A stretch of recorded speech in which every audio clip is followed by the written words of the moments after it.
রাজশাহী গিয়েছিলেন। সেখানে বিভিন্ন পত্রিকা বিভিন্ন শিরোনাম করেছে। আপনি বলছেন সংস্কার বাস্তবায়ন, যে সংস্কারের কথা বলছেন, সংস্কার বাস্তবায়ন না করলে গদি থাকবে কিনা সেই নিশ্চয়তা দিতে পারি না, নাম্বার ওয়ান। আবার বলছেন যে সরকারকে লাল কার্ড, এর প্রেক্ষাপট আছে। আমরা যে কোনো একটা বক্তব্য দেখি না, তারপরে আলোচনা শুরু করি।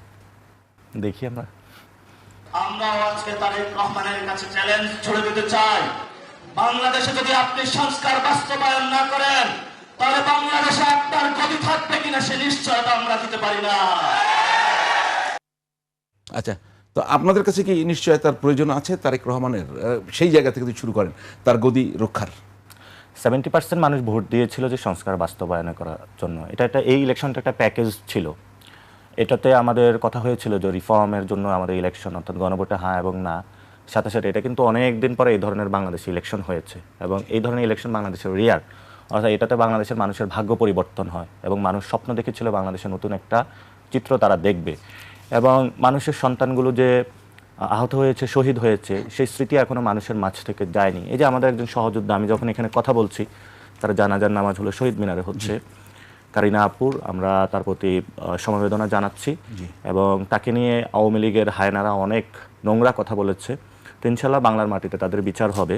তো সরকারও সেই ক্ষেত্রে যদি একই পথে হাঁটে এবং জনগণ যে তাদেরকে ম্যান্ডেট দিয়েছিল সেটা যদি বাস্তবায়ন না করে, তো জনগণ তো তাদেরকে আবার ফেলে দিত সক্ষমতা রাখে, অর্থাৎ জনগণের হাতে তো সব কিছু ক্ষমতা। তো জনগণের সাথে যদি কেউ গাদ্দারি করে, মুনাফিকি করে, জনগণ তো তাকে রাখবে না। তো যদি সরকার এই পথ মানি, অর্থাৎ সংস্কার বাস্তবায়ন করা ছাড়া অন্য পথে হাঁটে, তখন 4টা চেয়ারে 4টা থাকে তো পায়া, একটা একটা করে নড়চড় শুরু হবে, কখনো এদিকে হেলবে, কখনো ওইদিকে হেলবে, একটা পর্যায়ে ভেঙে পড়ে যাবে। কোন দিকে হাঁটছে সরকার, কি মনে হয় এখন পর্যন্ত? সেটা হলো একটা সময় তো মেরুদণ্ড ভেঙেছিল, এবার কি ভাঙে সেটা আমরা নিশ্চয়তা দিতে পারি না। ওই সময় হলো ডিজিএফআই করেছিল বা অন্যান্য গোয়েন্দা সংস্থা, এবার হয়তো জনগণ করবে। আর যদি পালিয়ে যেতে পারে শেখ হাসিনার মতন, যদি, যেহেতু এবার আমরা মনে করি এই সরকারের মধ্যে যারা আছে বিএনপি, তারাও ইন্ডিয়ার সাথে একটা নেগোসিয়েশন করে এসেছে এবং আমরা ভোট ব্যাংকে দেখেছিলাম অধিকাংশ হিন্দু যে ভোটটা তাদের পক্ষে গিয়েছে এবং ইন্ডিয়ান এস্টাবলিশমেন্টের জায়গাটা তাদের সাথে গিয়েছে। সে জায়গা থেকে আমরা মনে করি যদি ওইখানে পালাতে পারে তাহলে পালাবে, আর না হলে বাংলাদেশের মানুষের হাতেই তাদের জীবন যাবে। আচ্ছা, তাহলে বাংলাদেশের রাজনৈতিক নেতারা যদি পালাতে চায়, পালাবার কয়টা জায়গা আছে আপনি যদি আদর্শিক ভিত্তিক বলেন? পালানোর জায়গাটা একটা আছে ইন্ডিয়া, আরেকটা হলো আগে ছিল লন্ডন। তো লন্ডন মনে হয় এবার পারবে না, আর এবার মনে হয় এটা আসলে যেদিকে সেট করে। তো জিয়াউর রহমানের পালাবার জায়গা ছিল হলো কবর। তো কেউ যদি বাংলাদেশের মাটি এবং মানুষের কথা চিন্তা করে, খালেদা জিয়াও তো চলে যেতে পারতো, উনি এখানে হসপিটালে মৃত্যুর সাথে পাঞ্জা লড়েছিল, একটা পর্যায়ে এইখানের মাটিতে গিয়েছে। তো আমরা যারা বাংলাদেশকে বিশ্বাস করি, আমরা মনে করি আমাদের পালাবার জায়গা একটাই, সেটা হলো বাংলার মাটির কবর, এবং সেটাতেই আমরা যাব। যত কিছুই না হোক আমরা সে প্রতিবাদটা জারি রাখবো এবং আমরা এটা অর্জন করে ছাড়বো। আর কেউ যদি মনে করে যে না, সে পালানোর জায়গা নতুন করে ইন্ডিয়া বানাবে বা অন্য কোথাও বানাবে, সেটা তার নির্ধারণ, সে নিজস্বভাবেই করবে, সেটা নিয়ে তো আমরা কোনো কিছু বলতে পারবো না। তবে আমরা মনে করি জিয়া লিগেসির কেউ ইন্ডিয়াতে এই ধরনের পদচিহ্ন রাখবে না। দিন শেষে মানুষের যে আকাঙ্ক্ষা সেটাতেই ফিরে আসবে, সে প্রত্যাশাও আমরা রাখি, প্রধানমন্ত্রী সে পথে ফিরে আসবে। তো কেউ কেউ বলেন যে পাকিস্তানও পালাবার একটি জায়গা, এরকম কেউ আছে নাকি যারা পালাতে চায়? না, বিএনপির যারা নেতাকর্মী, তৃণমূলে যারা রয়েছে, তারা তো এখানে প্রচুর পরিমাণে হলো মানুষ রয়েছে যারা মুক্তিযুদ্ধে অংশগ্রহণ করেছিল। তো আমাদের 47-71 যে ইভেন্টটা আছে, আমরা এই কথা অথবা এই বার্তাগুলো কিন্তু দফা রফা করে ফেলেছি। এখন আমাদের হলো উন্নয়ন প্রয়োজন, পেটে ভাত প্রয়োজন, এদিকে হলো আমরা এগোচ্ছি এবং আমাদের হলো ইনস্টিটিউশনগুলো পরিবর্তন প্রয়োজন। তো অনেকে মনে করে কারো তো হলো ইন্ডিয়া, কারো ভারত, এগুলো আমরা অনেক আগে সমাধান করে ফেলেছি, আমরা রক্ত দিয়েছি এগুলোর জন্য। 24-এ আমরা যেটা শহীদ হয়েছিল মানুষ, সেটা হলো বাংলাদেশের মানুষের জীবন জীবিকার পরিবর্তন।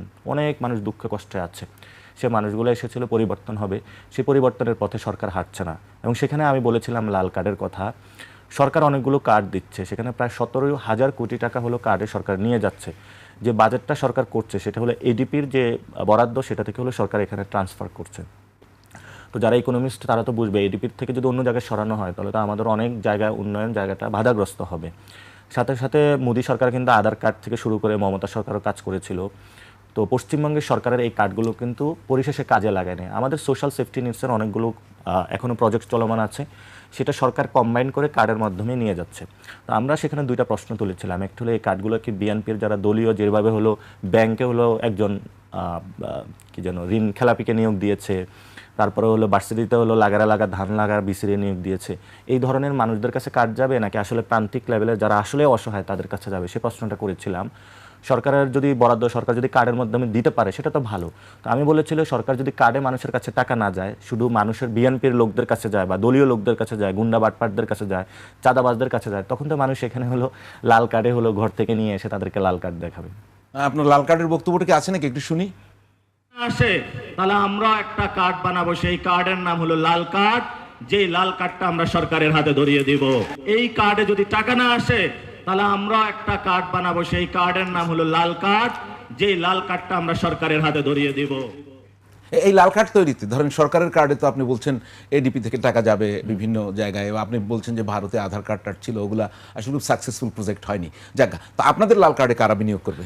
লাল কার্ডে মানুষের রক্ত বিনিয়োগ হয় সাধারণত, রেড মানে লাল, সেটাতে দেখেছেন অসংখ্য মানুষ 24-এ রক্ত দিয়েছিল। এবং এই রেড কার্ডের মধ্যে বিএনপির অনেক লোকজনও রক্ত দিবে, কারণ তারা তারেক জিয়ারই পছন্দ করে না। অর্থাৎ উনি তো চালাচ্ছে হাওয়া ভবনের সিন্ডিকেট নিয়ে। মন্ত্রিসভায় যারা গিয়েছে সবাইকে হাওয়া ভবনের সিন্ডিকেটের মধ্যে আছে, নাই তো? এবং যারা লন্ডন থেকে এসেছে, ধরেন কয়েকজন ব্যক্তিকে উনি নিয়ে সব কিছু চলে। অনেক মন্ত্রী থেকেও আমরা খোঁজ পাই যে ওনাদের ফাইল আটকিয়ে দিচ্ছে, প্রতিমন্ত্রীতে তো কোনো খোঁজে নাই। যখন মানুষ সিন্ডিকেটের মধ্যে যায়, ওনার লোকরা কিন্তু ওনার উপরে বিরক্ত হচ্ছে। শেখ হাসিনা এভাবে চালিয়েছিল, যে শেখ ফ্যামিলির কোথাও নিক্সন, ওই যে আপনার বাগেরহাটে একজনকে দাঁড় করিয়ে দেয়। অর্থাৎ ফ্যামিলির মধ্যে আমরা চান্দা দিতে হবে 2 জায়গায়, একটা হলো হাসিনা অফিস আর একটা হলো রেহানা অফিস দিতে হবে। এখনও ওই ব্যবস্থাটায় জারি আছে, একটা অফিসে যাচ্ছে এবং কয়েকটা মানুষ হলে এগুলো পাচ্ছে। সরকারের ভিতর যারা, তারাই তো বেশি ফুসে উঠবে, কারণ এই মানুষগুলো গুলিতে বিদ্ধ হয়েছিল, এই মানুষগুলো জেল খেটেছিল। বিএনপির অনেক লোক আমাদের সাথে যোগাযোগ করে, জেল খাটলাম আমি, মামলা খাইলাম আমি, আর বিদেশ থেকে কিছু লোক আইসা হলো সব কিছুর হলো ক্রিম ভোগ করতেছে। তো ওনারা কি বসে বসে আঙ্গুল চুষবে, নাকি ওনারাও রেড কার্ড